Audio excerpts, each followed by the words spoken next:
ఓటుకు నోటు కేసుకు సంబంధించిన కీలక ఆధారాలున్న తెలంగాణ ఫోరెన్సిక్ సైన్స్ ల్యాబొరేటరీ అగ్ని ప్రమాదంలో పలు కీలక ఫైల్స్ దగ్ధమైనట్టు సమాచారం. నేర పరిశోధనకు సంబంధించిన ఫైల్స్ ఎవిడెన్స్ ల్యాబొరేటరీ మొత్తం ఇక్కడి నుండి ఆపరేషన్ జరుగుతోంది. ఏ ఫైల్ తగలబడ్డాయో ఇంకా స్పష్టత లేదు. షార్ట్ సర్క్యూట్ కారణంగా అగ్ని ప్రమాదం జరిగింది. మొదటి అంతస్తులో కంప్యూటర్స్ ఉన్నాయి. 5 ఫైర్ ఇంజన్ల సహాయంతో మంటలు పూర్తిగా అదుపు చేశాం. ప్రమాదం జరిగినప్పుడు 4 ఉద్యోగులు లోపల ఉన్నారు. మంటలు గమనించి వారు సురక్షితంగా బయటికి వచ్చారని తెలిపిన central zonal DCC Shilpavalli. Short circuit, that is what we suspect. It is scientific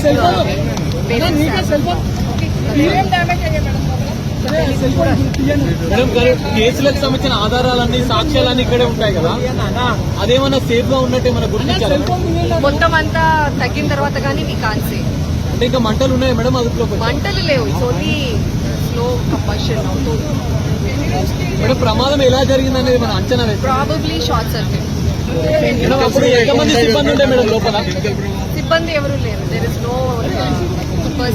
no person. ఒక్క ఆఫీస్ పై చూసినతనే కొంచెం ఆయన ఇనీషియల్ గానే ఫైర్ ఎక్స్టింగ్విషర్ యూజ్ చేసి అది తగ్గించడానికి ట్రై చేశాడు, కానీ ఆయనకు కూడా కొంచెం అస్వస్థతకు లోనై he also was admitted in hospital.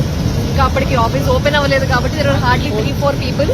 వాళ్ళందరూ ఇమీడియట్ గా బయటికి ఇవాక్యువేట్ అయిపోయారు. మేడం మీ కార్యాలయం అంతా ఎవరి ఆధీనంలో పనిచేస్తుంది? Police department. ప్రతి శనివారం ఇంకా అట్లా అనుకుంటే రోజు ఏదో ఒకటి జరుగుతుంది, కానీ things happen. There are accidents.